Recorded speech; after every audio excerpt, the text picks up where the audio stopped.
him the vote.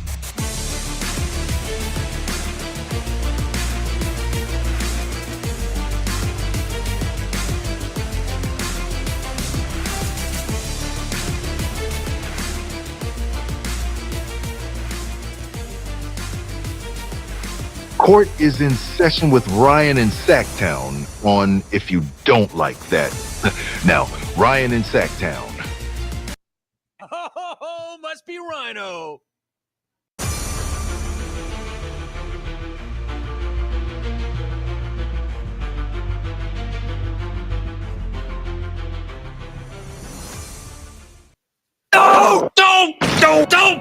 What is up, everybody? Happy Monday, Alex. Happy Monday, Con.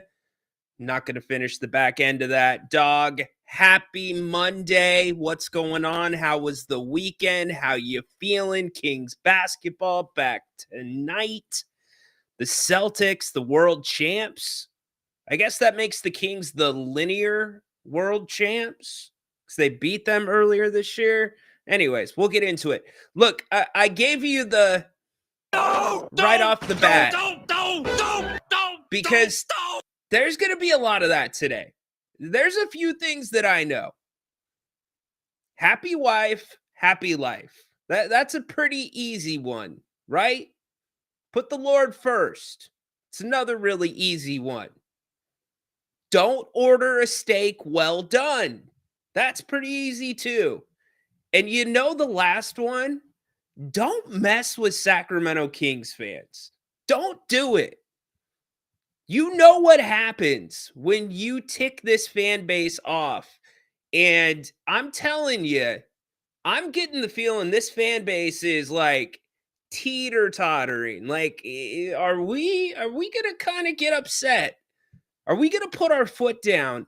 Because you're not getting a team, or at least from a decision standpoint, some fans would say, that's putting their best players out there that give them the best chance to win. You've seen it 2 games in a row. Our last 2 post-game shows, we've questioned it. We're like, what's going on? Why? And it's one thing for the fan base to get upset. It's an entirely different thing when Keon Ellis and Keegan Murray speak up at the podium like they did after the game on Saturday. And credit to them. I'm proud of them for saying something. They should. But if they're saying that here, what's that mean in the locker room? And I'm not saying that the locker room is divided, but there was division under Coach Brown. Some people didn't like the style, didn't like the work. Well, we can all get on board with Doug Christie and running through a wall, effort, unnegotiable, all good. That's like one of those universal rules, right? I just gave you. That's all good. But the decisions don't make sense. And I think that you've all heard enough Doug Christie. You've watched enough Doug Christie. Before he was a coach on this team, he was working with Grant, calling games. They were doing a radio show together. He is a very intelligent, high IQ basketball guy. In fact, I would say his basketball IQ is way too high to be making some of these decisions, or at least not stopping some of these runs that he talked about after the game about stagnant. We get bored. You're the coach. Stop it. Call a timeout. Get movement. But he's not. I mean, the Kings are becoming as predictable as just about anything. Mid-third quarter, ISO. Mid-second quarter, ISO. Fourth quarter, under 5 minutes. 2-man basketball. Book it. Just book it. So, We'll get into it. Sorry, I got a text message there. I looked over. I'm like, uh-oh, is that a text message from somebody in the organization? It's like, hey, Rhino, chill out. Anyways, we've got a lot of show for you. Fun show coming up ahead. Want to get you involved. All you got to do is hit the link that is in the chat. You can also scan the QR code that is on the screen as well. We'll take your calls. We'll take your chats. We'll do our roll call here in a few minutes and get you ready. Kings, Boston tonight. First of 4 shows here on the channel today. So thanks for being here. Tell a friend. Give us a thumbs up.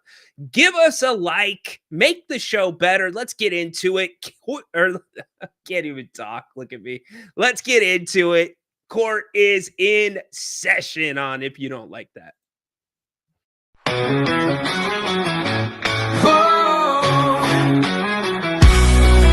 Late nights on the screen, hey, it's Grant and Ryan. We bleed purple, talking hoops, never lying. Sacramento Kings, we rise and we fall. If you don't like that, then you don't know ball.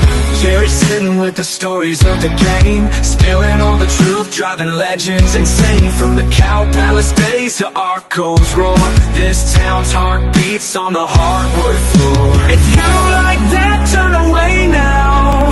Kings in our blood, we ride.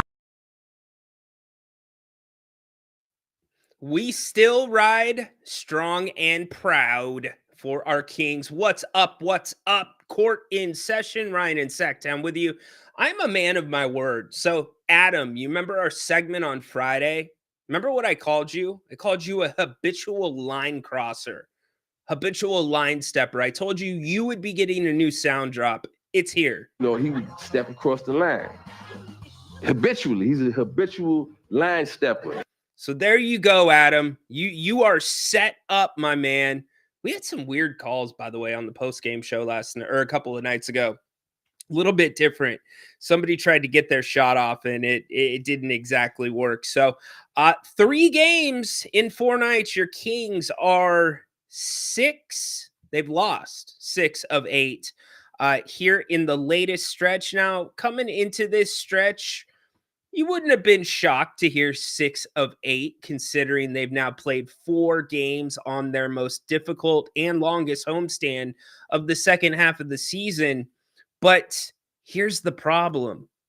I think the Kings at minimum, should be 3-1 on this homestand. In fact, I think the Kings should be 4-0 on this homestand. So let me know what you think about that. As I said, you got the Kings and the Celts coming at you tonight, 7 p.m. A lot of guys, something's running through the locker room. We talked about this. Laravia missed some time due to illness. Monk missed last game due to illness. Now Devin Carter is questionable due to illness tonight. But the news that some of you put in the chat, Domantas Sabonis did practice yesterday. He is listed as questionable for tonight. I highly doubt that Sabonis is playing tonight. But if he does, that'll be a big boost for the Kings. There is no rush, in my opinion, to get Domas back on the court. Take your sweet time. In fact, I would hold him out all the way through this next East Coast road trip, and then I would slowly bring him back those last 3 games at home. You've got Phoenix. You have who else is it? It's Phoenix, LA, and somebody picked me up in the chat with that last team. I think is it Dallas? No, it's not Dallas. Anyways, bring him back those 3 games. Let him kind of work up because you're peaking towards the play-in. But look, I've been looking online. Now, I told you I don't listen to really any other Kings content because I don't want my opinions, I don't want my takes to be biased. I don't want them to be retreads. I don't want to be building a thought off of somebody's original thought, but I do monitor what's going on online. And I've seen, like, would it be better for the Kings to miss the play-in? They get to keep their pick. I don't know. I don't know. I don't think that would be better. But look, Who knows? Is that the conversation really going around right now, by the way? How much of that are you? I know some of you, and I encourage many of you to take in as much Sacramento King content as you want. I think it's good to get different opinions. So if you're getting a lot of that right now, mainstream, let me know. I would be interested to hear about. We've talked about Monk. We have talked about Carter. What we didn't talk about on Friday's show was Isaac Jones getting converted to a full-time roster spot. Love the move. Makes sense. I was here on the channel last week. I think for almost a week, saying that that was coming up, that they were going to have to make a decision. He seemed like the obvious choice. Gives you the most athleticism out of the guys to pick from. Doesn't mean that Isaac's going to be getting a ton of minutes, but it does mean that it is a significant raise for him, and it is a second Sacramento King, undrafted Sacramento King, that they have developed in collaboration with Stockton. So a huge shout out to Quentin Crawford down there, head coach. Hell, even to Lindsey Harding, who's now she's the reigning coach of the year in the G League, now coaching with the Los Angeles Lakers as an assistant. And to my man Gabriel Harris, the GM down there, they have done a great job, all working together, obviously, with Sacramento's team, which it's all on one umbrella, but left arm and right arm are working together, and you love to see that. Sacramento probably, I mean this, has a top 5 G League program in the G League, and I cover it closely. In fact, I'll be down there on Wednesday for their last home game. So anyways, congratulations to IJ. Happy for him indeed. And the other thing that I talked about, Keon and Keegan speaking up. I like it. I like it a lot. We're going to talk about it more as the show goes along. And you, all you, what I said at the start, the fans, I feel like some of you, many of you, might feel like your intelligence is being insulted. If you're dishing out a ton of money to go to these games, and it feels like, I can tell you from my chair, it didn't feel like the last 2 games the Kings gave the opportunity to the guys that give them the best chance to win. It didn't feel that way to me. I'm sorry. Hopefully that changes. Look, I get it. And I'm not trying to this is not a DeMar DeRozan thing specifically. I love DeMar. I love everything that DeMar is about. I love the off the court. I love the on the court. This is about cohesion. This is about team basketball, because we have Jekyll, where the ball is moving. It's fun to watch. The Kings get in transition. They're running. And then we've got Hyde, where it's 2-man basketball. It makes no sense. So we will get into that, and I don't squarely put that on DeMar. He does not play, or he does not call the plays. I will tell you this. This is something we're going to talk about later in the show. Over the last 8 games, Zach LaVine's net rating, his individual net rating, is negative 11.9. Let that sink in for a second. Negative 11.9. DeMar DeRozan's negative 8.4 over the last 8 games. How about that? So let's get into some roll call. Let's get to your comments. Let's see who's here. Where are you checking in from? Happy Monday. Happy Monday indeed. What's on my soundboard today? We've got... That's terrible. Okay, we've got that one. We've got... Holy moly, Zimbabwe. I like that one. What do we got here? We got Kawhi, and I know what the top one is. No. You have lost your time to talk. No, you all have not lost your time to talk. This is your time to talk right now. So we will start from the most recent and go all the way up, and then we will get into the program. Became a California business owner as a broker today. Congratulations, Matthew. How about that, man? When you say broker, is that real estate agent? I'm assuming. Good job. Woo! That a boy, Matthew. Nothing like taking a step out and doing your own thing. I am doing that, and I did that before I did this. So, good job, buddy. Congratulations. Matthew chiming in again. Rhino, I have a wrestling thing to discuss with you. All right, we can do that. What did Keegan and Keon say? Well, we're going to listen to it, Athena, in a little bit, but Keegan basically said he didn't feel or does not feel like it's the adjustments of the other teams that are causing the Kings to struggle in the second half. He specifically talked about a set that was working that the Kings got away from. And Keon Ellis also talked about the exact same thing. The exact same thing. So let's effing go. And by the way, Athena, I know the word and it's out of the soundboard. So we should be good to go. We should have Athena for a full show today. In Domas, we trust. I don't think you're going to see Domas play tonight, but nonetheless, yes, if he plays tonight, good thing. But hey, your point guard situation, that's going to be thin if you don't have Devin Carter and you don't have Malik Monk, especially if they're ill. You wonder about what's running through that locker room. Also, Doug McDermott, he is questionable with some elbow soreness there. DSC, my wife tried to get after me for us not going to more than one game this year. Told her I'm not going until I see stability with the front office and a team gelling consistently. Fair enough. I appreciate that.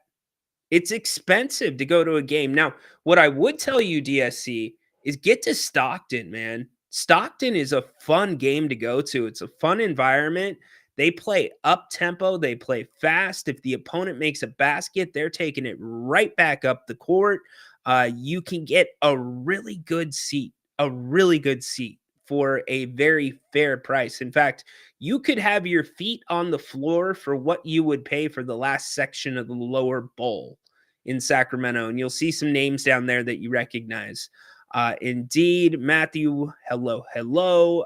It's called Intimidation. Okay. Let's see, Alex. Any type of win would be nice. I don't know how the Kings get it. Gritty, scrappy, defensive, or offensive win. Probably a combination of all of those. Remember, last time the Kings played the Celtics did not shoot the three ball well. You got a big night out of Devin Carter offensively. And the Kings pretty much capitalized on every single Boston mistake that game. And that was a game without De'Aaron Fox. Many say, maybe I still say that was the best game of the season for the Kings. And they held Boston under 100 points, 97 points. So love seeing the faces of Grant and Jerry. Absolutely. I don't know about Grant, but yeah, definitely. I'm just kidding. Love you, Napes. Yeah, absolutely. Love seeing both of them up in here. Johnny Finch, how you doing? Coach Brown hates asparagus, so he had to go. How do you know that, John? Coach Brown really doesn't like asparagus? Interesting. How was my weekend? My weekend was pretty good. It worked Saturday. Took the wife's car in for servicing Saturday morning. Sunday, good. Had a couple of appointments. Relaxed. Watched some NCAA. Had a great ribeye for dinner last night. So pretty good indeed.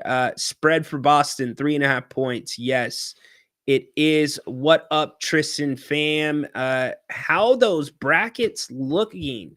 Who's leading in our pool? It's so funny, Tristan, that you brought that up. We might as well hit that now. And I also have a take about a student manager that I'm sure many of you know about, Aura from McNeese State. My goodness. How about him picking up all these NIL deals? So let me get really quick to my page so I can go there and tell you. I can tell you, I think I'm in like 19th. Last time I checked, I'm 19th, but here we go. Here's how the breakdown is looking right now. In first, wow. Oh, wow. I'm never going to hear about I'll never hear the end of this. Who do you guys think is in first place? Who do you think it is? Say his name and he appears. NBA guru Zach right now in first place. Actually, no, Zach, you are tied for first place with two others. Tristan, you asked this question because you know exactly where you're at. Come on, Tristan. I'm going to call you out for that, man. Well played. I get it. Tristan is tied for first as well. Tristan, you're trying to set me up there, man. Hello? Come on, dude. So Tristan, NBA guru Zach, and Dr. Jay Griffiths, one of my favorite people in this city. He is also tied for first. From there, it goes to later something bricks, Sarah 0046, Dennis the Menace. He is in sixth place.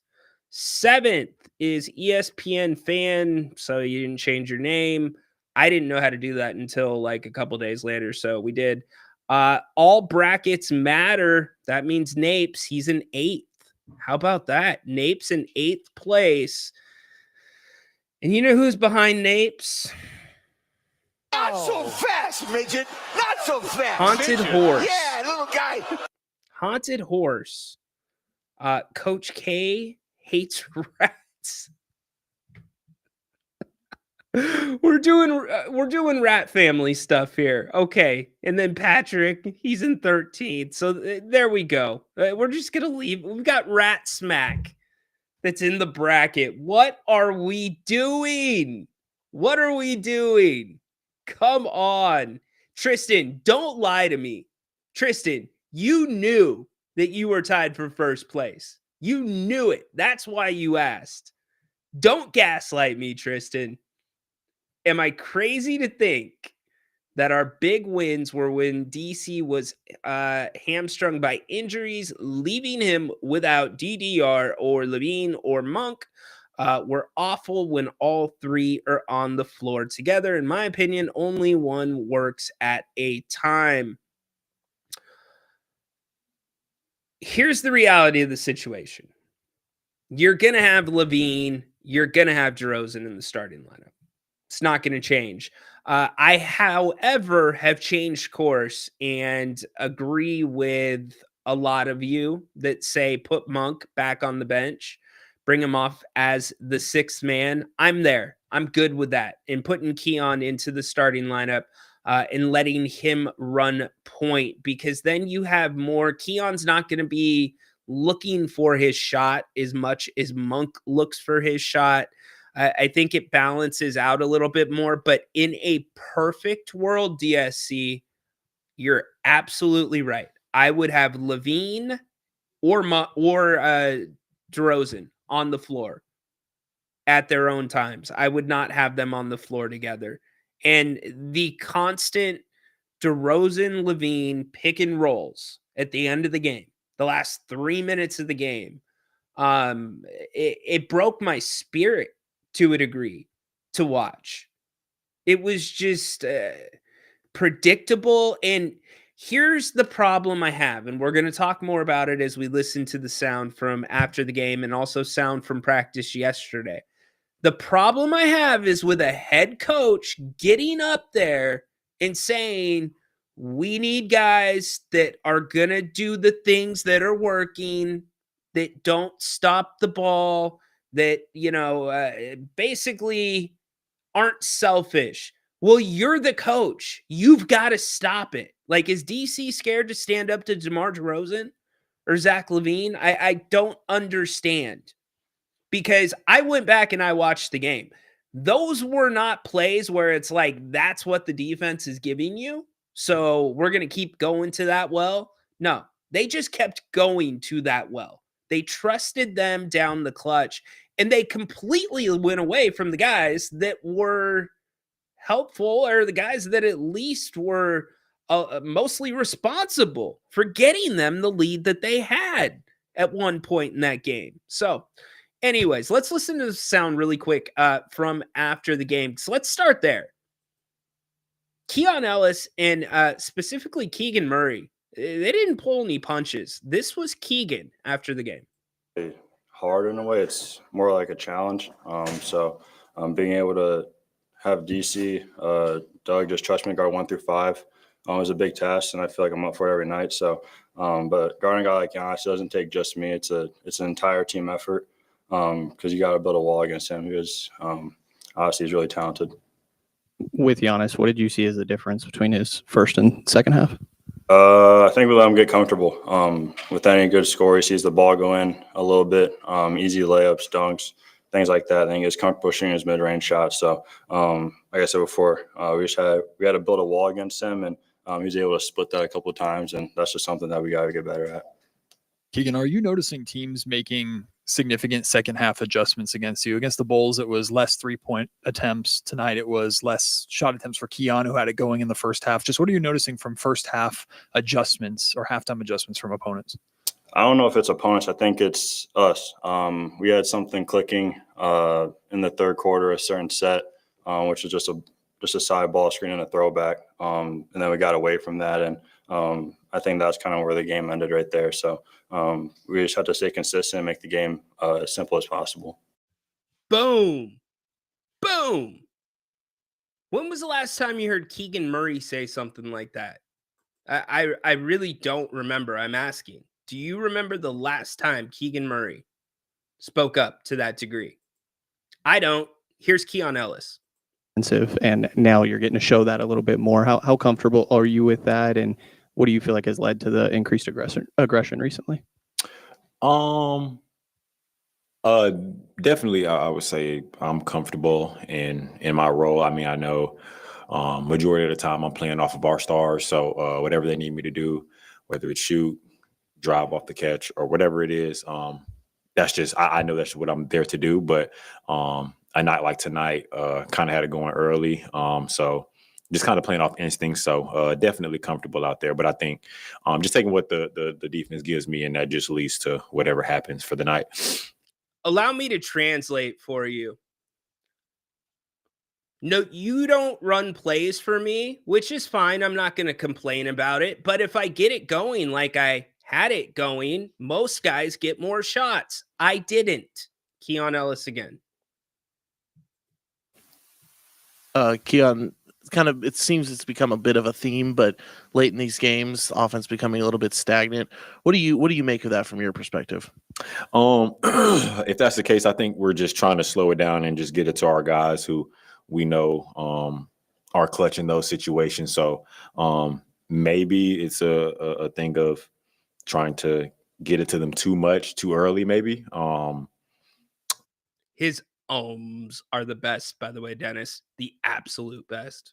And I think probably could move the ball a little bit more before we try to, I would say just go ISO ball and just try to get it to the guys who we know can make the tough shots and, those timely shots. So I think that might be what it could be. But let me translate that for you in case you don't read between the lines. Hey, if you move the basketball around and we play team basketball, those spots, those looks where our clutch players are clutch from, they're probably going to be more open than when you force it. Keon again. Damn, I'm blank. I kind of forgot the question, but yeah, I think in situations you probably could just try to explore a little bit more within the offense and see if we can get the defense to make a mistake before we just try to hit tough shot after tough shot. Keon, really good first half for you, then just 3 shot attempts in the second half. I asked Keegan a little bit about halftime adjustments of opponents, and he said it's not adjustments, it's you guys. Do you agree with that assessment? Why does it feel like you guys go away from what's working in the first half so much? I don't necessarily feel that way. I mean, what was working for us was in the first half, ball movement a lot. And then I think, as far as me personally, the shots that I was getting just was how the defense reacted to certain things. And I think in the second half, they had trouble guarding our step up screen. So we kind of ran that until, they kind of tried to figure it out. But I think they called a timeout and then we tried to drop a play and maybe didn't score for 2 possessions or whatever. Then just went to something else instead of staying with the step. But I don't think we intentionally went away from it. I think we kind of forgot maybe what was working for us. So at that point, you tried to explore a little bit more within our offense and the other plays that we have. So, but probably would have been smarter to just stick to what we were killing them with. How about that? Let me tell you this. NBA players don't forget what's working. And if by some magical chance an NBA player forgets what's working, that's why you have a coach. That's why you have 6 timeouts. That's when you sit them down and you say, get back to it. Get the ball moving around, which Doug is not doing. He's not. He's telling the guys to do it. It's what he's saying in the media. But listen to what you just heard from Keegan Murray and Keon Ellis. I am so proud of those 2 young men. Those are 2 guys. You know what this feels like? So I bring you back in really quick. It feels like at times during the second half, when you're playing at like LA Fitness, you're playing at CalFit? Yeah, CalFit. You're playing at 24-hour fitness. Is that the name of it? 24-hour fitness? That's how out of touch I am with gyms these days. Anyways, you get my point. It feels like that type of basketball where it's the 2 guys that are in there every single day that got the newest Jordans on. They've got their shooting sleeve. They're wearing a headband. They think that they are just the men, right? And they pick up 3 randoms who can actually play. They run up and down the court pretty good, right? The randoms hit some shots during the game. Game gets close. You get up to 8 when the game's going to 11. And then those 2 guys it's just 2 on 5 after that. That's what it feels like. And if I'm Keegan, if I'm Keon, I'm feeling so frustrated because look at what Keegan is trying to do. Keegan, if you look at the numbers, is kind of trying to break through right now. And he has for the most part. He's missed some open shots. I can't defend him there. He's got to make some of those open shots, but he has done enough in his career thus far to where if you miss a couple of open shots, you still go back to the guy. You don't just ignore him on offense. Keon Ellis, I have no explanation for. Talk about a great teammate. I mean, here's one thing that we can all agree on with both of those guys. Number 1, what's happening on offense? You can't see my finger. There we go. Number 1, whatever's happening on offense for them never affects what they do defensively. Never, ever, ever. And number 2, they're great teammates. They don't get upset. They follow the game plan. Something Mike Brown always said, right? We can't get guys to follow the game plan. I don't know why they're not listening. These guys follow the game plan. So why in the world would you have a game plan that goes away from somebody that has 19 points in the first half out of the sets that you are running? Right? 19 points. Then you get 3 shots in the second half, and you're not even on the floor to finish the game. The guys that were on the floor to finish the game It was Laravia. I wrote it down somewhere here. Where are we at? It was Laravia.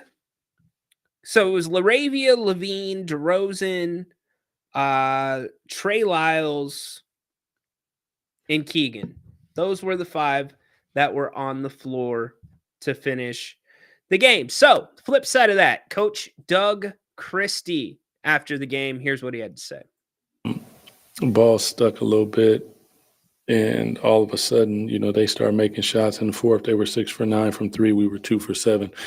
Couldn't make shots, but to beat teams like this that are really, really good, there has to be a simplicity in your approach and a consistency in your effort. Amen, Jay. And how you play the game.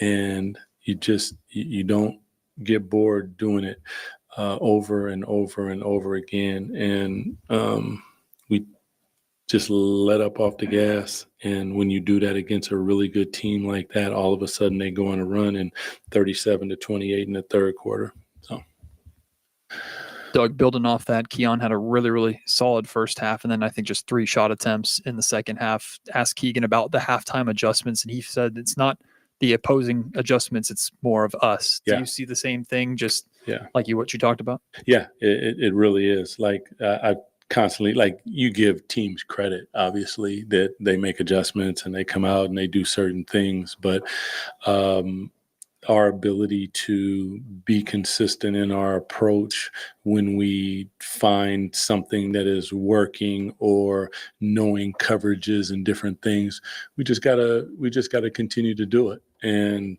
sometimes it gets difficult, and sometimes you give them credit as well.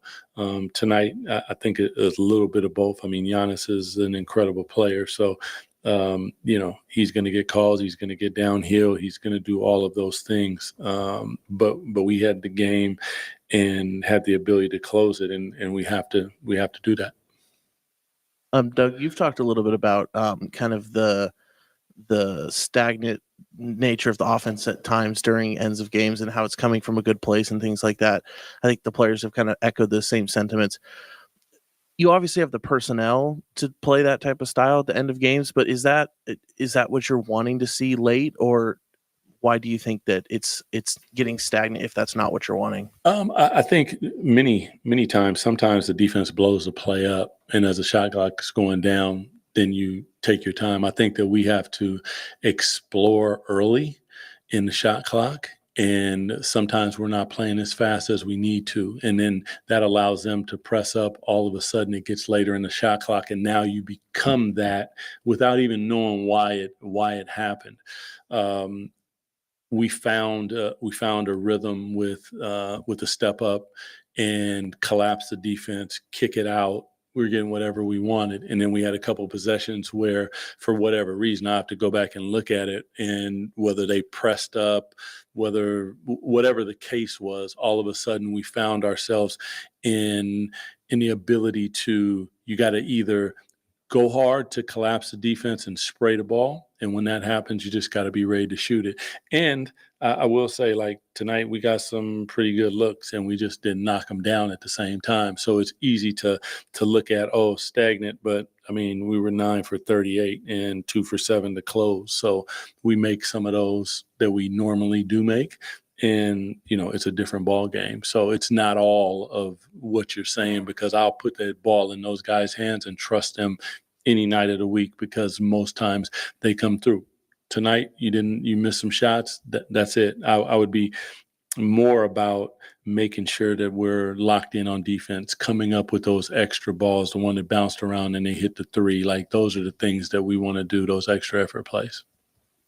Doug, I know it's difficult to play everybody, but last 5 minutes you didn't go back to Keon. Was that just about the length and athleticism of Laravia and Murray matched with your 2 scores, or was it something else? No, it wasn't. And sometimes it just, I wanted to go back to him after a minute, because in the timeout, I believe I can't remember who they went to, but the size had the ability to switch across. So, and then all of a sudden the game started happening, and I wish that I probably would have went back to Keon, but in those moments, sometimes guys are playing well, sometimes it's size and physicality, and sometimes he'll be the guy, sometimes it'll be Jake. It just depends. Yeah. Doug, I don't know if it's fully. See, the thing is, those guys weren't necessarily playing well. And Doug talks about switching. Keon Ellis can switch 1 through 4. You realize you have a lineup potentially on this roster that could switch 1 through 5, depending on the opponent. The best defenses in the NBA switch 1 through 5. That's why the Clippers defense has been so good. Doug's talking about plays getting blown up. Let me put this up really quick. I put this up after post-game show. This was in the second half. So this is the same play. On the left side, this was Markelle Fultz bringing the ball up. And on the right side is where the play ended up being initiated.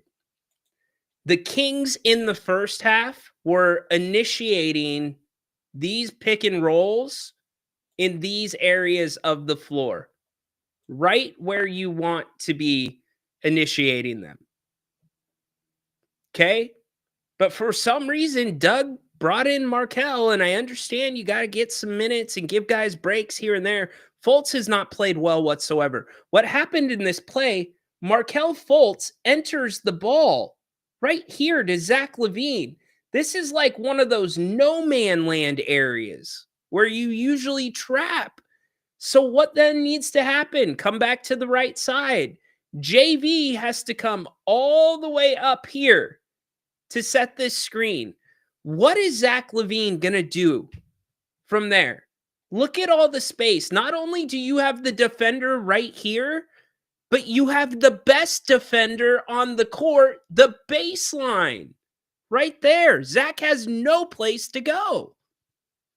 Fultz cuts through. He's over here. That's really your only pass.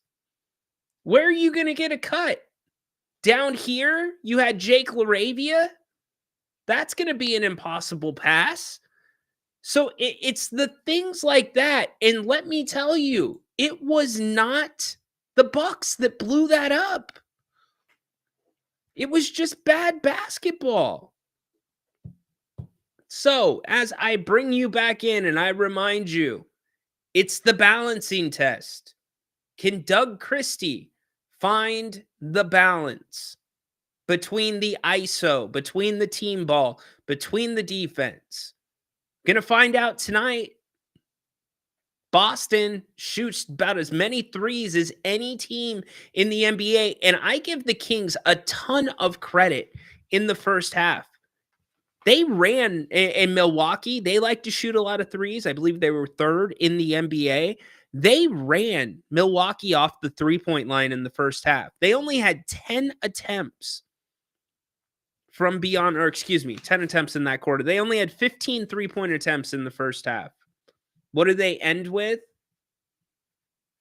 They ended with, let's see, let me go back to that magic screen. The Bucks ended with only 31. Okay, so the Kings did a decent job running them off. I'll concede that point. But I saw a comment in here about Doug auditioning right now for this Kings head coach job. If Doug's auditioning for the job, he's not doing a very good job, or he's doing the exact job that he's supposed to be doing. That's the scarier thought.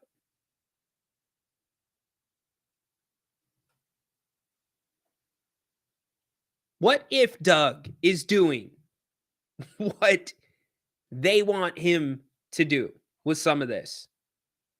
I'm not here to play conspiracy theory, but what I am here to tell you is if I go to this screen and I show you what's coming up, Keon Ellis next year, last year of his contract, you know what he's set to make next year? $2.3 million. How about Keegan Murray? The Kings already picked up his option for next year, or for his, for next year. So he's going to be making 11.1. And then 26, 27, he's on an offer sheet.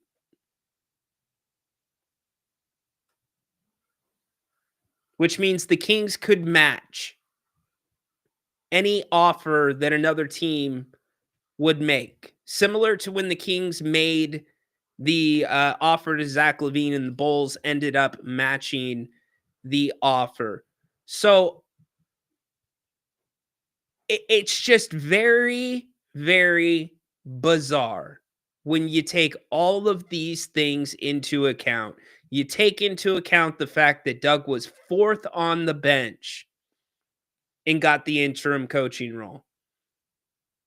This is a fact. Doug is very close with Vivek Ranadive. Grant has said that numerous times on this show.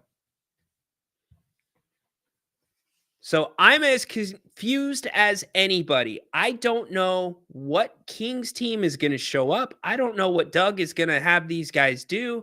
And Doug keeps talking about these three levels to the shot clock when it comes to running the Kings offense. And every time I hear it, which we heard yesterday after practice, it just still, with the way the Kings are playing, it doesn't make a lot of sense because the Kings are already behind the 8 ball in certain areas. The point guard position, many of you have put it in the chat. Grant and I have been very vocal about this.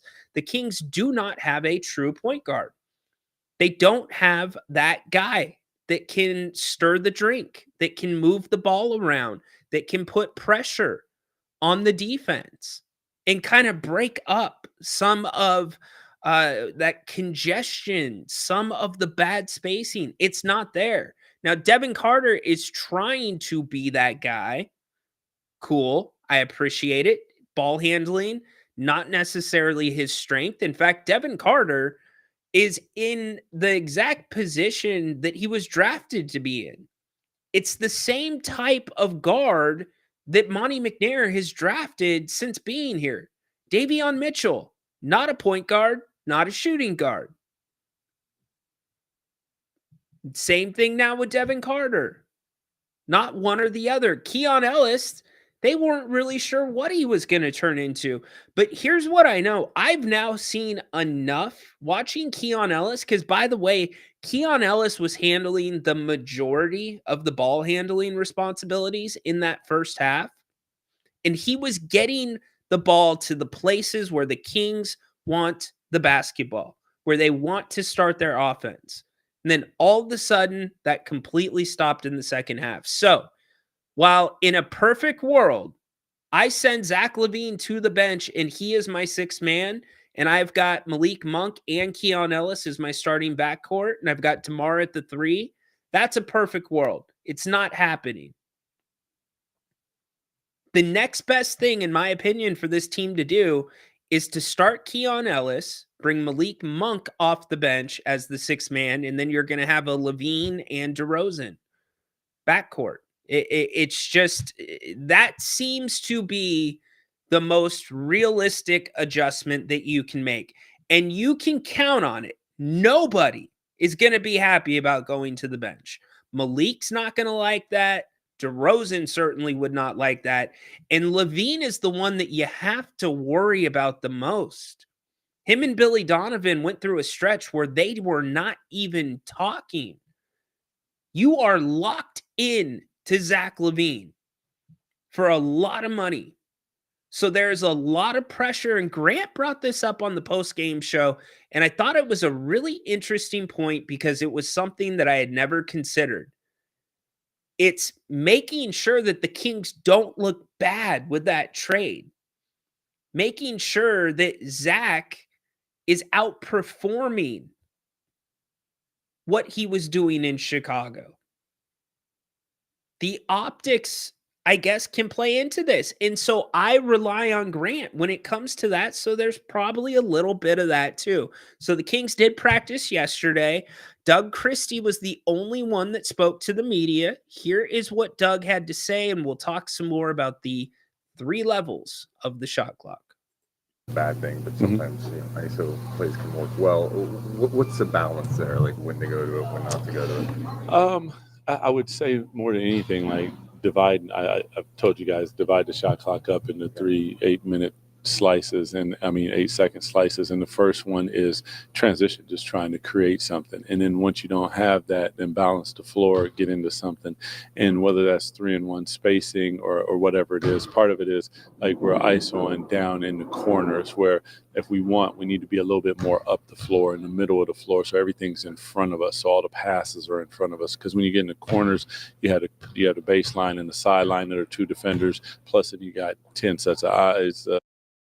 By the way, what you're looking at are the Kings statistics. Left side, team statistics over the last 8 games. Right side, individual statistics over the last 8 games. Or 5 sets of eyes looking at you, and all of a sudden it becomes stagnant and stale if you don't make the shot. If you make the shots, well, everything looks good, but we just have to be better. Yeah. To that point, like more times than not, are you pleased with the looks that you're getting? When they're created the right way. I mean, sometimes to Deuce's point, when you ISO, it can be a good thing because you got, like, that's why you push in transition in the first 8 seconds, because you create mismatches and cross matches and things like that. Then if you see that, now you attack, that's okay. But when they're matched up and we're just going into it, like we need to move them from side to side, get them in the middle. If you're not feeling like you can break your guy down, like we didn't have Malik last night, so he has the ability to get by his guy and make some things happen, then spray the basketball.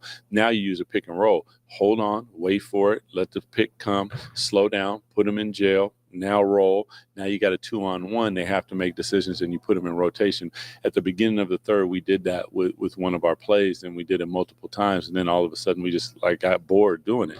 You can't do that. Like, you have to continue down that path. These are what the teams that we're playing, these Bostons, these OKCs, last night, like Cleveland's, all those, they are really good teams. And how you become a really good team is you do not get bored with doing the simple things over and over and over again. You think about like the pace. I mean, how much of that is like the challenge of playing without 2 guys in Sabonis and Malik who do really, that's what they do out there. Yeah, interesting because like they do it in multiple ways. Malik can do it by just pushing the ball. He can do it by advancing the ball. Domas does it by pushing the ball. He also does it by creating pace and space in half court because of his dribble handoffs and being a point guard in the half court. So when you lose those guys, it's definitely difficult, but no excuses. Like we had the game in hand and could have ran away with it, but we made some plays that are uncharacteristic of the type of team that we want to be and become. The 6 of 8, obviously dropping those this late in the season and just kind of the bigger picture. How do you kind of reflect on just this stretch and what it means to you, and also maybe how it's landed with your guys? It's hard for me. I don't really look back like that at the end of the season. Probably you look back and see that. I do talk about those individual games and how bad they hurt at the end of the season when you look at them and you have a chance to look back and go, man, we should have beat that team. Man, we had that game. Those are the things that you do. I would say more than anything, in the present moment, you have to learn from them, and you have to make sure that you are even more simplistic in your approach and taking your time, letting screen get set, reading the defense, making on time and on target passes. Those are the things that I mostly reflect upon. And having some guys in and out of the lineup lately. Obviously Domas for a stretch. Yeah. What do you learn about this group as they try to navigate through all this? Super resilient. Like I have a massive respect for the way that they go about their business. Like on a day-to-day basis, you hear my voice and sometimes I try to back away. So, you just don't overload them with it. Unfortunately, I have too much to say and run my mouth, but I still do it. But to take the message, to continue to apply the message, to continue to go out, regardless of who's in the starting lineup, who's on the bench subbing in, they compete at a really, really high level.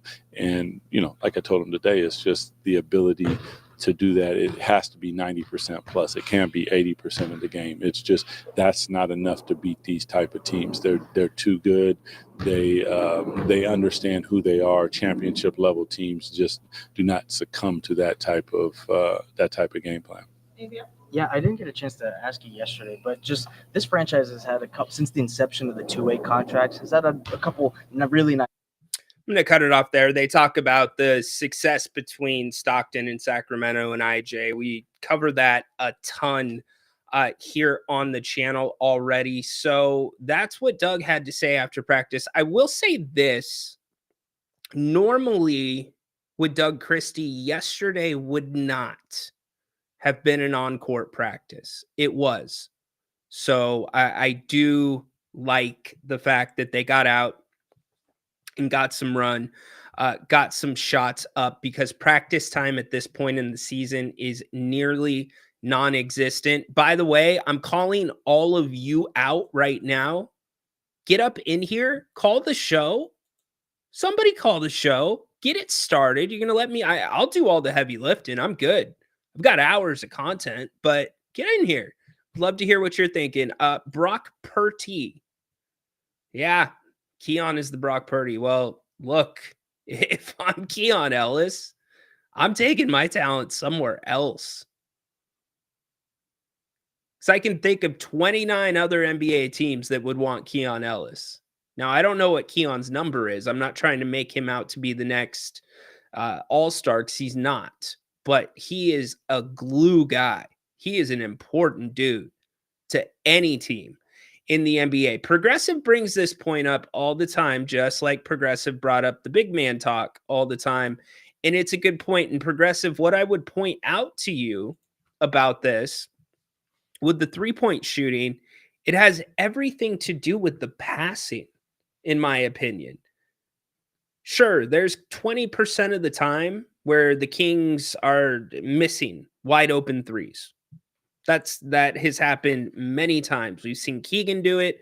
We've seen Malik do it. It's almost like when they get too much time, what do they always say on TV? Line up the seams. A lot of times those threes do not go in. But the one thing that plays the biggest role into their three-point shooting, to me, is the passing.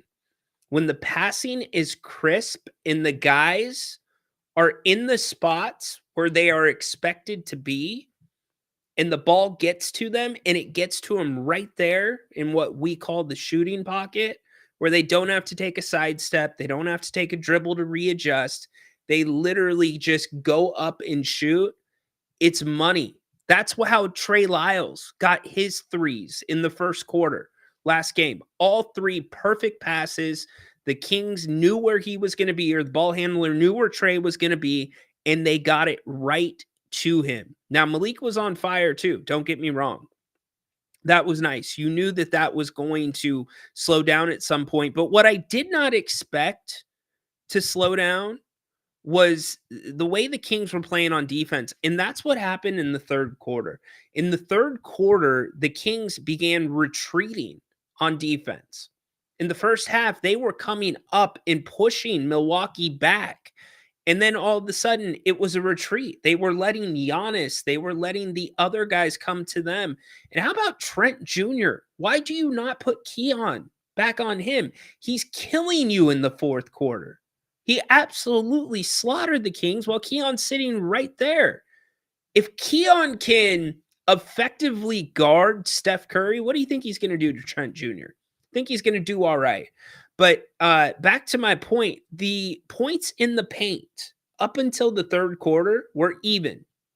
First quarter even, second quarter even, and then Milwaukee in the third quarter got the 8-point advantage in the paint, and that's because the Kings began retreating.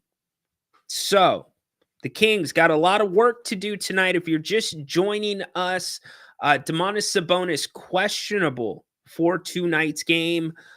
You have also that illness that's running through. It's now affecting Devin Carter. Both him and Malik Monk are questionable for the game as well. Doug McDermott, questionable with an elbow injury. My God, what are the Kings going to do if Doug McDermott doesn't play? Man, blowout. No, I'm just kidding. I love Doug. And congratulations to Doug's dad. Another decent run in the NCAA tournament with Creighton. So anyways, give me your thoughts. Excuse me, I said Trent Jr., Porter Jr. last night or 2 nights ago, killed the Kings. So get up in here, give me your thoughts. I've laid it out. What are you expecting tonight from this team? Remember what they did against Boston earlier this season without De'Aaron Fox. And Doug, by the way, talking about the first 8 seconds of the shot clock, I can't buy what he's selling because I watch so much Stockton Kings basketball and they play with that same theory where it's 8 seconds a push. Like those guys run up and down the court, no matter if it's a make, miss, turnover, they're gone. And they're up. And Mace does a great job of that for them. John Elmore does a really good job of that for them. The Kings don't do that so much.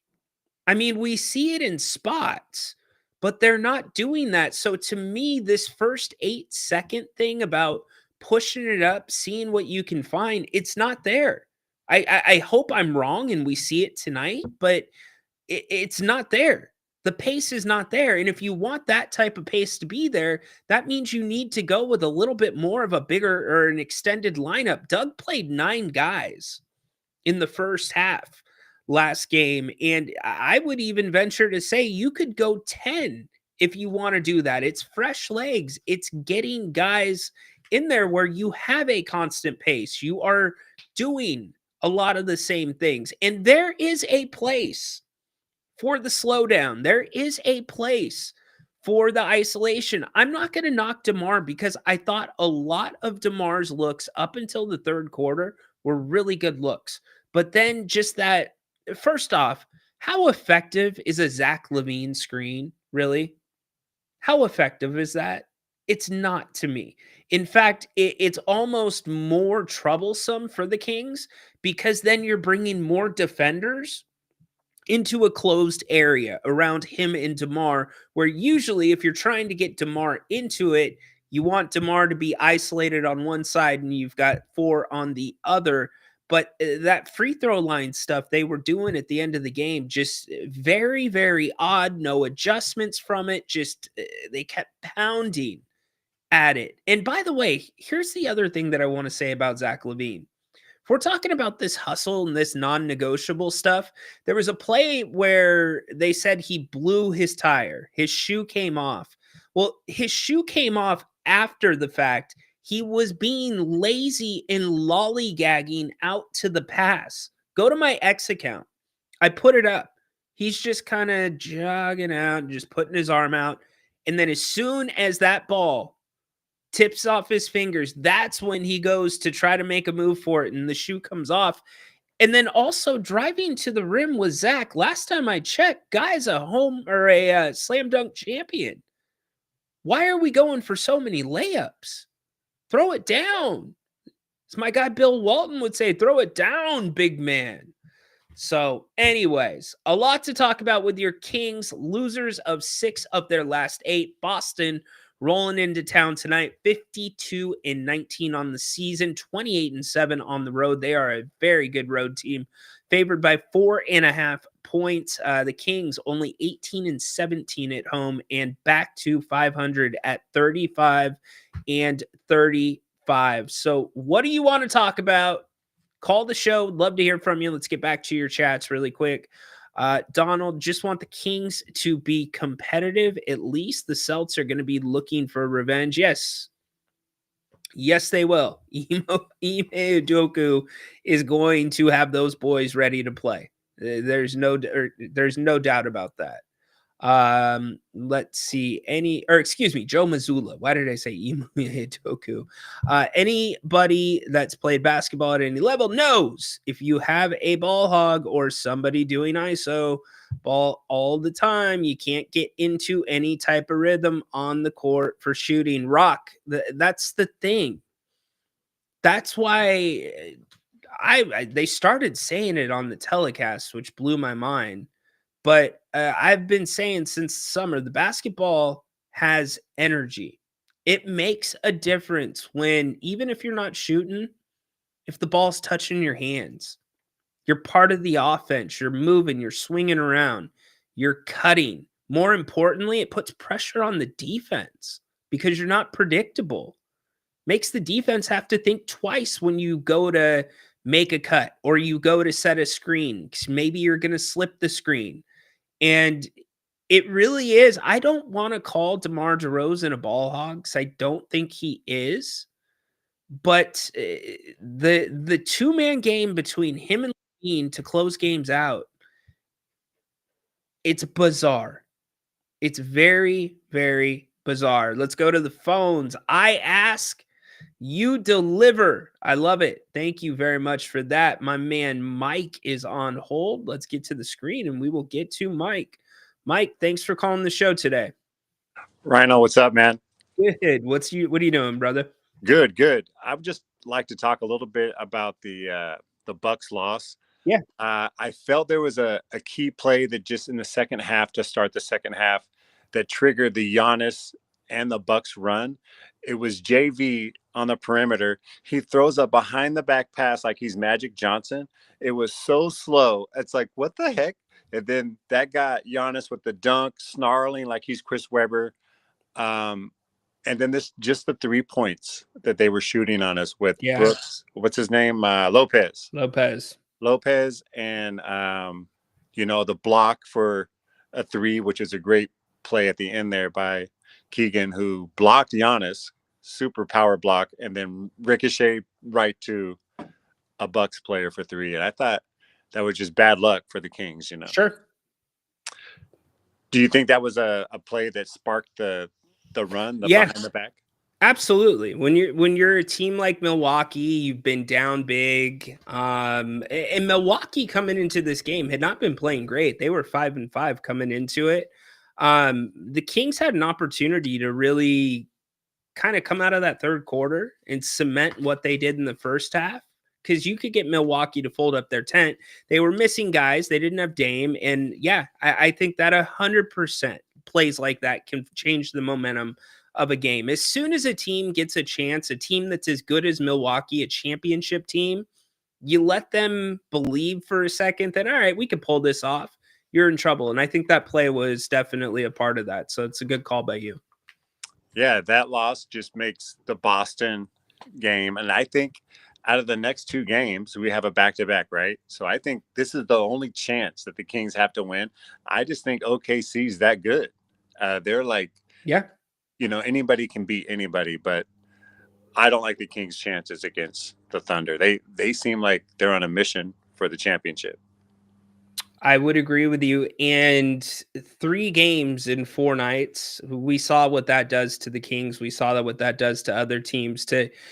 This is, even though you are at home, a Boston and Oklahoma City back-to-back, it doesn't get more brutal than that. In fact, many would say this might be, you might be playing both teams that are going to be in the NBA Finals in back-to-back nights. So, yeah.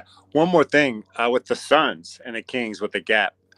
I hope, for all the fans who say they want to get the draft pick, I don't really care about a pick where it's like under top 10. Also, I want the play-in.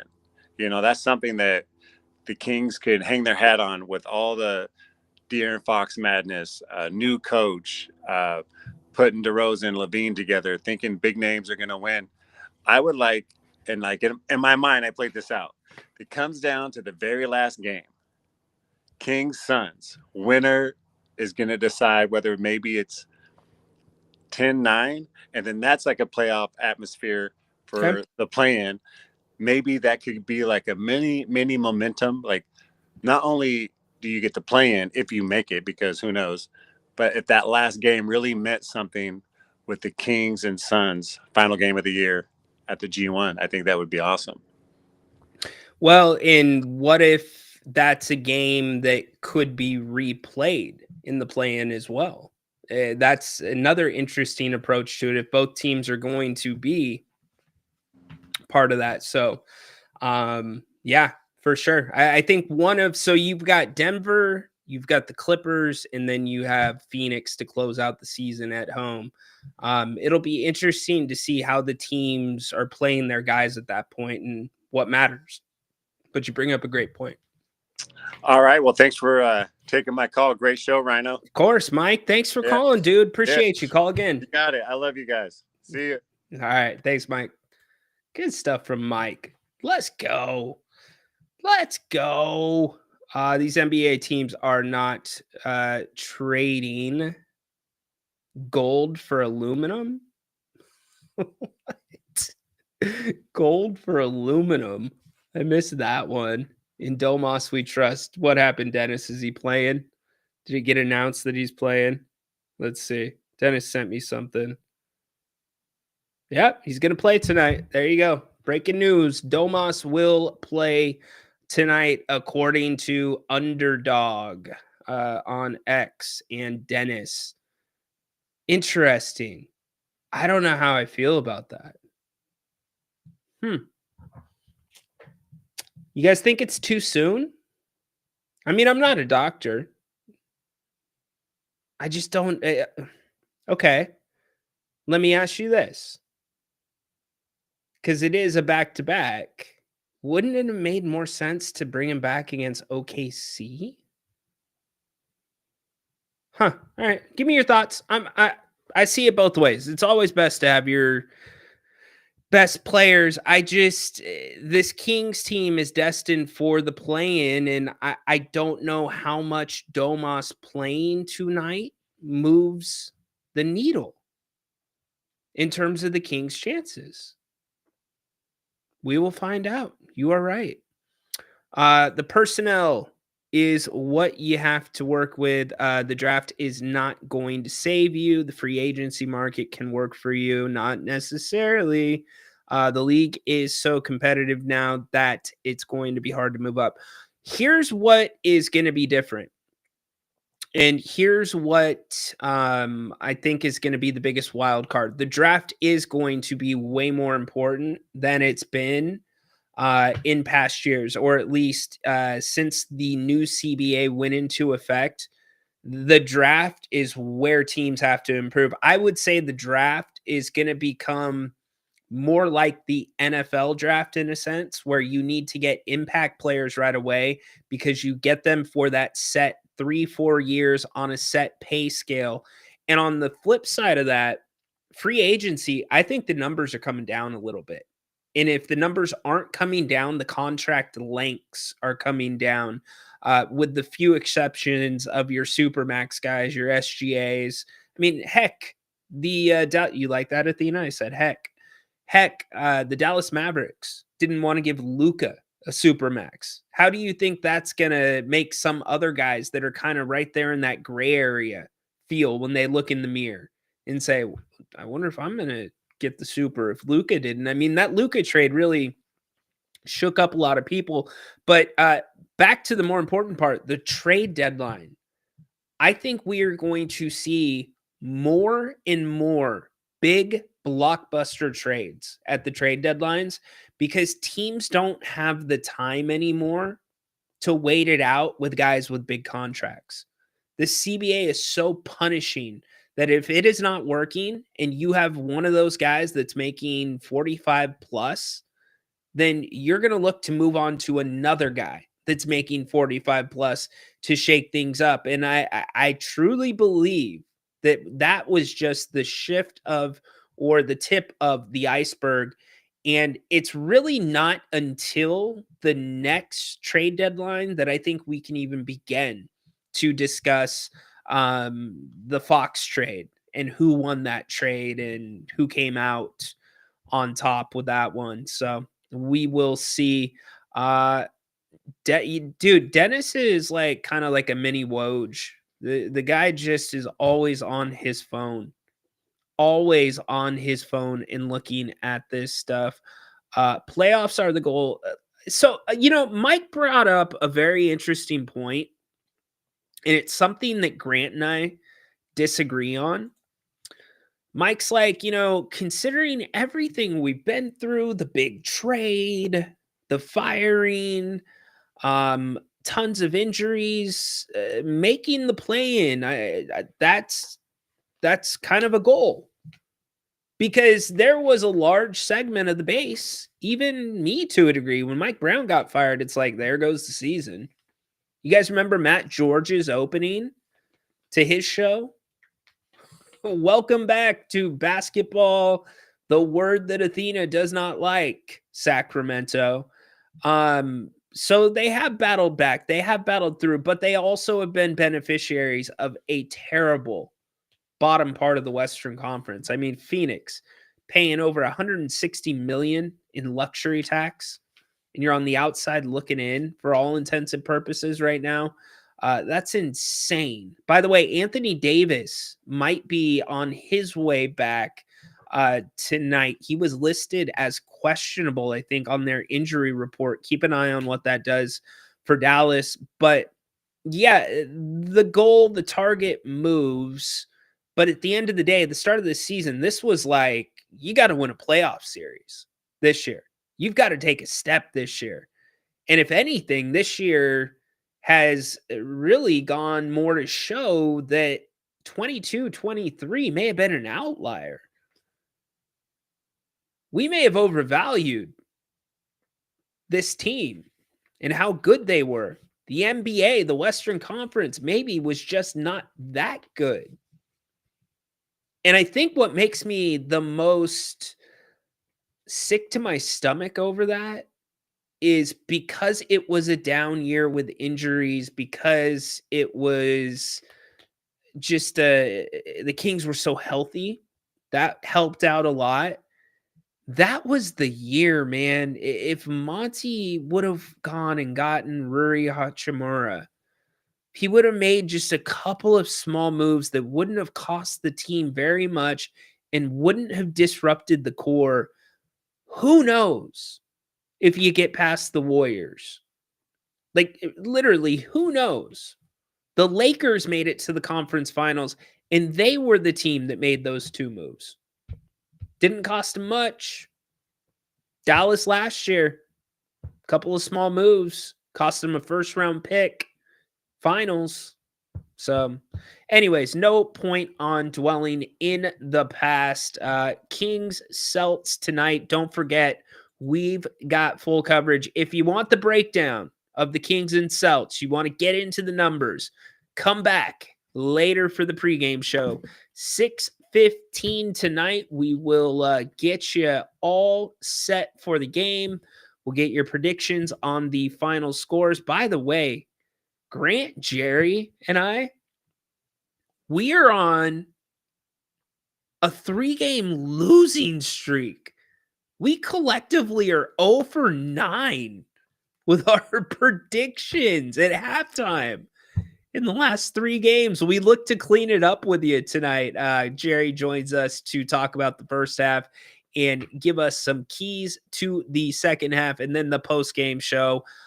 The flag bearer of this channel. It's your show. Take it over. We'll be here taking your phone calls and seeing if the Kings can break out of whatever this is. See if Doug Christie can do something different tonight. Be real nice to see. Kings Purgatory, man. It's a real thing. It is a real thing. Jay, if the Kings beat the Warriors in the playoffs, we would have got some type of star in free agency. I think you would have had a better chance to get somebody better in free agency. But remember this. That's where I go back to Monty McNair. That offseason, they extended Sabonis. Why? There was no rush. He's always been a small market guy. He loved it here. There wasn't any indication he was going to leave. That was the mistake. That was you know what? This team's special. There was never a second side of the thought or the other side of the brain that said, well, we were by far the healthiest team in the NBA. We shot the heck out of the basketball. You know, we're running this back. We are good enough to run it back regardless of what the rest of the NBA does. The Kings spend that money somewhere else. I think we're having a different conversation, and you might be having a completely different situation with De'Aaron Fox. Completely different for those Foxy people out there. But again, dwelling in the past, don't want to do it too much. Did anybody see this? So March Madness in full swing. Love the NCAA tournament. As always, I talked about this on the Friday show. I remember back when, if you wanted to be able to see, want to pay what? Okay, can we stop with the Saboner? Y'all, what is why do you like that so much? I like Sabonis, but can we call him Sabaka? That's what I call him. He's Sabaka to me. Because anytime he drives to the hoop, that's what he sounds like. Dude's got like the deepest roar in the NBA. That's Domantas Sabonis. Crazy. Anyways, Saboner. Oh my God. What am I going to do with you all? Bonus? Come on. We're just going to do Ron Burgundy? Nothing to look at Don't here. act like you're not impressed. Oh my goodness. Here's the DSC. All right.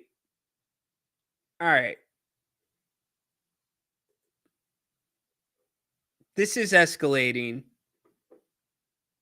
and I can't say that I like it. Can we please chill out with the phallic references? Boy, that escalated quickly. I mean, that really got out of hand fast. It jumped up a notch. It did, didn't it? Can we chill, please? Point guard, 150%. True point guard, 150%. Hands down, true point guard. I talked about it on Friday's show. My belief is you bring in, and I don't want anybody to lose their jobs, but I think maybe the Monty time has ran its course. I think it's time for a new administration, new GM, new coach, both of which that are not affiliated whatsoever with Sacramento. And I want younger guys. I want fresh faces. I don't want retreads.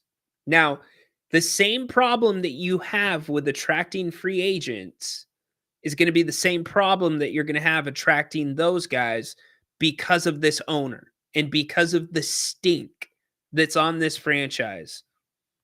There's not a reputable GM coach that's going to want to come here and play puppet to an owner and possibly his daughter and daughter's boyfriend. It's not going to happen.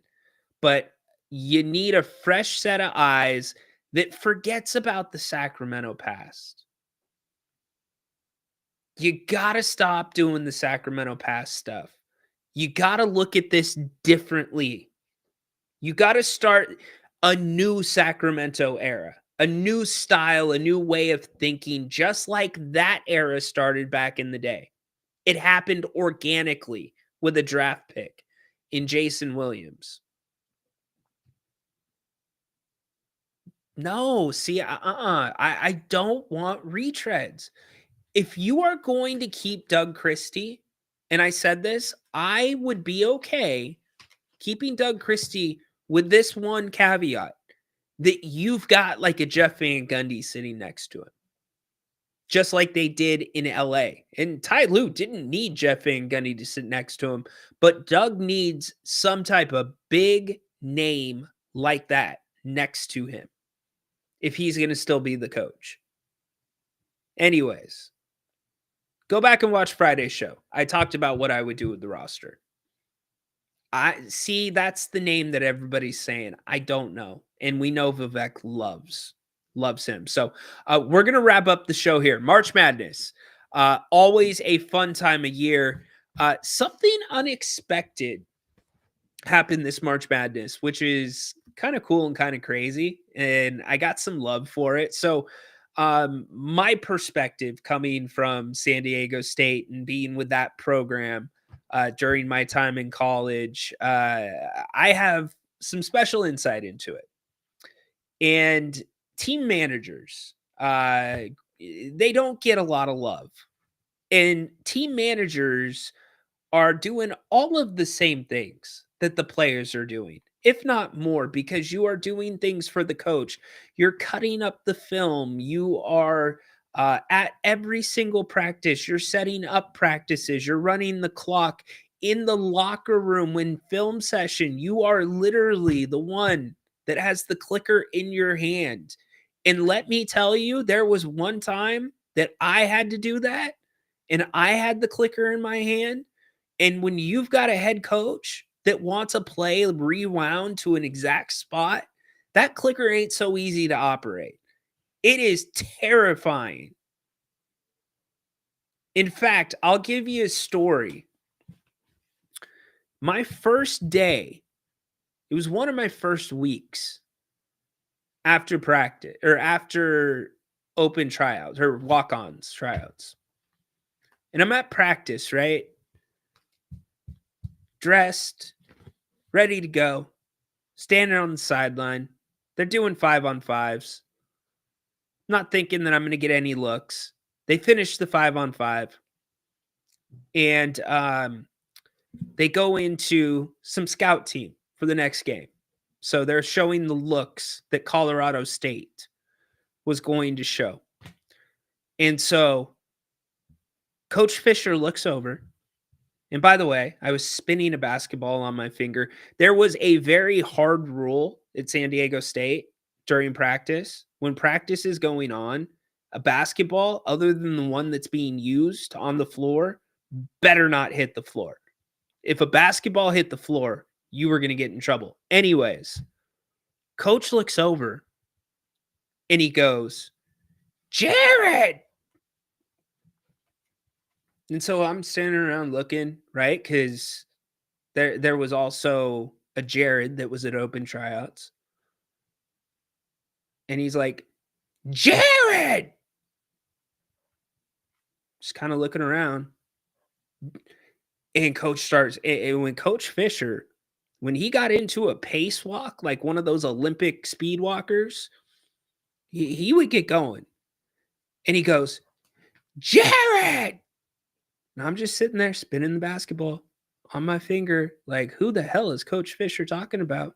He runs right up to me and he grabs me by the shirt and he goes, "Jared, get out there." And I'm like, uh-oh. He was talking to me the entire time. Because remember, I'm replaceable. They don't need me. I need them. There's a million of me. They can replace me at any second, right? And his son, Mark Fisher, who ended up being one of my best friends at the program and is currently battling ALS and kicking its ass, by the way. Love you, Mark. Mark has to go up to Coach and he grabs him and he goes, "Coach, his name's Ryan." And Coach in a quiet gym goes, "Mark, I know his name's Ryan." And that was like the moment where I'm like, oh my gosh. So anyways, you deal with stuff like that. Okay. That can be a manager. That can be a practice player. But this, usually your payoff. Here's your payoff if you're a manager and you're a hooper. Maybe, just maybe, they will let you dress for one game your senior year. Maybe you get to dress for one game. This is a whole nother story. McNeese State student manager, nickname Aura, Amir Khan. This dude has gone viral for what he does. He brings the team out of the locker room with a boombox and he's rapping. So not only does he become a viral sensation, guess what now? He got signed to 12 NIL deals as a student manager. Some of them including Tick Pick, TurboTax, Buffalo Wild Wings, some cookie place, Under Armour. Are you kidding me? A student manager, NIL. Heck yes, man. Good for you. Good for you, Aura. That's like the coolest thing I've seen because these managers work their tails off. And yes, they get the benefits of traveling with the team. They get gear. But heck yes, man. Get your money, dude. You've deserved it. How cool is that? Yeah, he's got the huge boom box. So good for you, Aura. Get your money, brother. I hope you get some more NIL deals as well. You should have been like that guy, Jared. Dude, I'm telling you, when Coach Fisher's yelling Jared at me, I'm just like oblivious. So he's thinking that I'm just blowing him off. It was unreal. And then Mark walks over. Hey, Coach, his name's Ryan. I know his name's Ryan. Anyways, Coach Fisher has one of those let me see. We'll end here. Let me see if I can get you Coach Fisher's voice. You'll understand exactly what I'm saying. It used to be just the best. Let's see if we can get some Steve Fisher up in here. And you know, by the way, he was the coach of the Fab Five. No, I don't want Jimbo. I want Steve.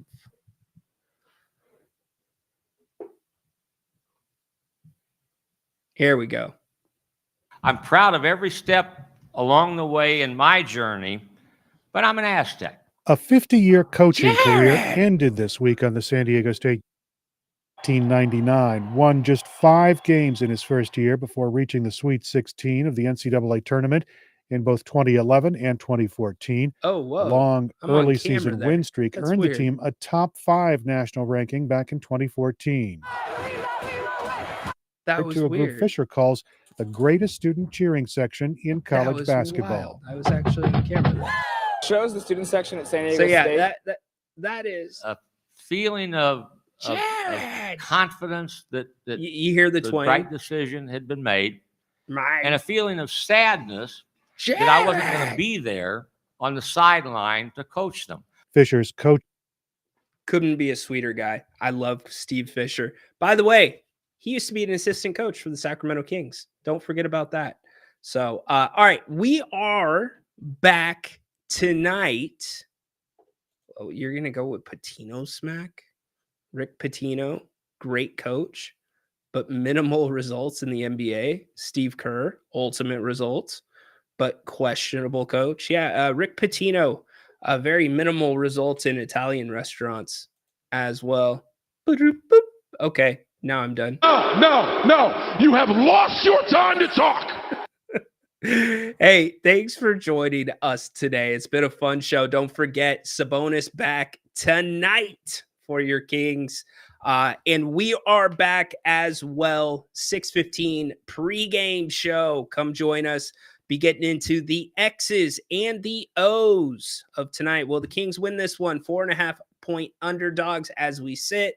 We'll see if the line changes now that Sabonis is back in action. We've got Jerry Reynolds at halftime, and Grant and myself to close the night out. Would have liked to know a list of the coaches available for the Kings. Well, we're not going to do that until Doug Christie.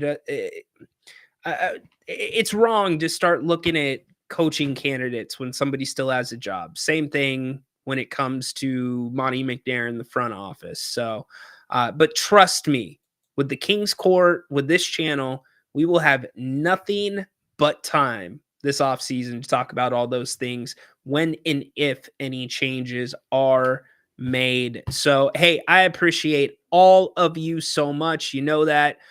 Can't wait to be back with you again at 6:15 tonight. Get Sabonis back. Get Grant back, get Jerry back. Going to be a fun night of Kings basketball. First night of a back-to-back tomorrow night, Oklahoma City. Coach Christie, break us down. That's big time shit. Together on three, y'all. 1, 2, 3. Together. There we go. Go Kings. Light the beam. Keon, what are we doing? Where we at? Oh, yeah. We're signing off. There we go, Keon. Hey, court is dismissed. Have a great couple hours. Come back, 6:15.